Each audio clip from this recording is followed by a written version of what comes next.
FIFA world cup 2026-এ group পর্বের সবগুলো খেলা শেষ হয়ে গিয়েছে। আজ আর্জেন্টিনা এবং জর্ডানের মধ্যকার ম্যাচটি ছিল শেষ ম্যাচ গ্রুপ পর্বে। তবে এবারে ফরম্যাটটি একটু ভিন্ন আগের যে ফরম্যাট ছিল ওয়ার্ল্ড কাপের সেটা থেকে।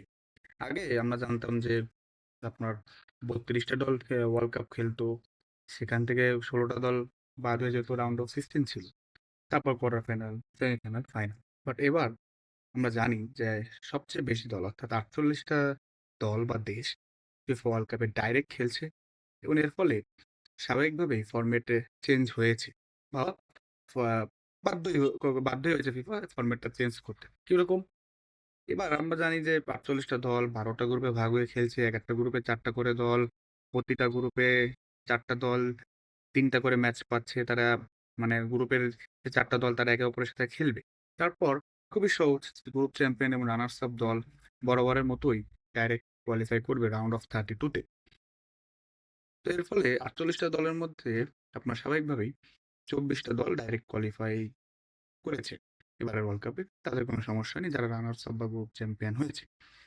কিন্তু এখানে রাউন্ড অফ 32 যেহেতু, সেখানে সেহেতু 24টা দল তো ডাইরেক্ট কোয়ালিফাই করলো runners up and group champion হয়ে, বা বাকি 8টি স্পোর্ট বা জায়গা সেগুলো কিভাবে ঠিক হবে? মূলত ফিফা এখানে কিছু নিয়ম বা ক্রাইটেরিয়া রেখেছে। মূলত এই যে 12টি গ্রুপ, সে 12টি গ্রুপের তৃতীয় যে দল থাকবে বা দেশ থাকবে, তাদের মধ্যে থেকেই 8টি স্পট নির্ধারণ হবে। অর্থাৎ তৃতীয় হলেও পরের রাউন্ডে যাওয়ার ক্ষেত্রে সুযোগ থাকছে এবারের ওয়ার্ল্ড কাপে। কিন্তু 4টা দল বা দেশ এই সুযোগ পাবে না, তারা যদি ওই ক্রাইটেরিয়া মেনটেন না করে। মূলত ফিফা এখানে 5টা ক্রাইটেরিয়া রেখেছে তৃতীয় স্পট বা নির্ধারণ বা স্থান নির্ধারণের ক্ষেত্রে, যারা পরবর্তী রাউন্ডে থার্ড হলেও যেতে পারবে।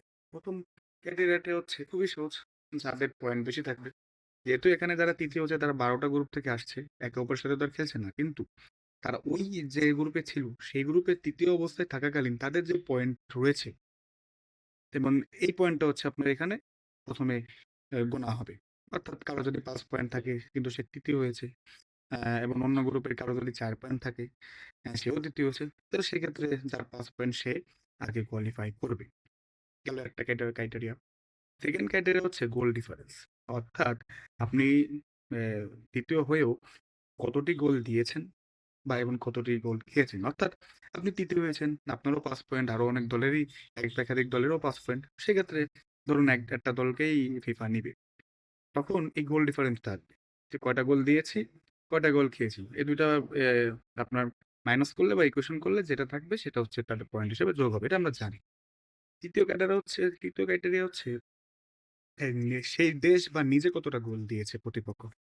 অর্থাৎ আপনার পয়েন্টও ধরুন সমান, এক বা একাধিক দেশের গোল ডিফারেন্সও সমান, সেক্ষেত্রে আপনি নিজে কয়টা গোল দিয়েছেন, আপনি গ্রুপে যে 3টা ম্যাচ খেলেছেন সেই গ্রুপে নিজে কয়টা গোল দিয়েছেন। অর্থাৎ ধরুন আপনার কোন একটি দেশ, তারা 7টি গোল দিয়েছে এবং 5টি খেয়েছে, গোল ডিফারেন্স কত হলো? +2। কিন্তু সে তো 7টি গোল দিয়েছে। আবার কোন একটি দেশ 6টি গোল দিয়েছে, 4টা গোল খেয়েছে, +2 তারও। কিন্তু এক্ষেত্রে যেহেতু ওই দেশটি, যে দেশটি 7টি গোল দিয়েছে, তারাই আপনার পরের রাউন্ডে কোয়ালিফাই করবে।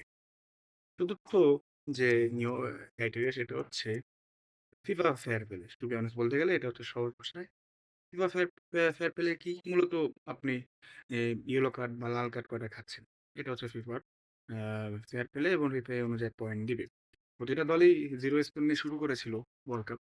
তবে এখানে পয়েন্ট দেওয়ার নিয়ম হচ্ছে আপনি একটা হলুদ কার্ড খেলে -1, একটা হলুদ কার্ডের সাথে 8টা হলুদ কার্ড খেয়েছেন, তাহলে এর ফলে লাল কার্ড খেলেন, সেক্ষেত্রে -3। ডাইরেক্ট লাল কার্ড খেয়েছেন, এক্ষেত্রে -4। অ্যান্ড প্রথম হলুদ কার্ড খাওয়ার পর পরপরই ডাইরেক্ট আবার লাল কার্ড খেয়েছেন, হলুদ কার্ড না খেয়ে, সেক্ষেত্রে -5। মূলত এর মাধ্যমে তৃতীয় স্থান নির্ধারণই হবে। আর লাস্টে যে ক্রাইটেরিয়াটি রয়েছে যে আপনার ধরুন এই 4টেই সমান এক বা একাধিক দেশের, সেক্ষেত্রে হচ্ছে ফিফা র্যাঙ্কিং। ফিফা র্যাঙ্কিং এ যে এগিয়ে থাকবে সে দেশ বা দল কোয়ালিফাই করবে পরের রাউন্ডের জন্য। তো আশা করি আপনারা বুঝেছেন যে আসলে কিভাবে আমরা 24টা দলের পর এই 8টা দল পেলাম এবারের ওয়ার্ল্ড কাপে যারা থার্ড হয়েছে। হ্যাঁ, এখানে থার্ড হয়েছে 12টি দল বা দেশ, তাদের মধ্যে 8টি দলই কোয়ালিফাই করেছে, যেমন ইরান করতে পারেনি থার্ড হয়েও, দক্ষিণ কোরিয়া করতে পারেনি, এদিকে বসনিয়া তারা থার্ড হয়ে কোয়ালিফাই করেছে, বা আপনার অন্যান্য যেসব দেশ রয়েছে তারা আপনার থার্ড হয়ে কোয়ালিফাই করেছে, তারা এই টপ 8 এ ছিল থার্ড হয়ে। সো এটা হচ্ছে মূলত ফিফার নতুন ক্রাইটেরিয়া। এটা নিয়ে অনেকের মনে ধোঁয়াশা ছিল। আশা করি আশা করি ক্লিয়ার করতে পেরেছি। এবং আমার কাছে মনে হয়েছে যে না, এই নিয়মটা বেশ আপনার স্বচ্ছ আছে। কারণ ৪-৫ টা যে ক্রাইটেরিয়া রয়েছে সেখানে আপনার মূলত স্পেসিফিক ভাবে কোনো দেশকে পছন্দ করে যে নিচ্ছে বা নেওয়ার ইচ্ছা রয়েছে ফিফার, এরকমটা আমরা দেখছি না। এখানে যে ৫ টা ক্রাইটেরিয়া রয়েছে, একটা না একটা তো আপনার ভাই ডিফারেন্স হবেই অন্য দেশের সাথে। সো মূলত আমার মতে এটা ফেয়ারই রয়েছে।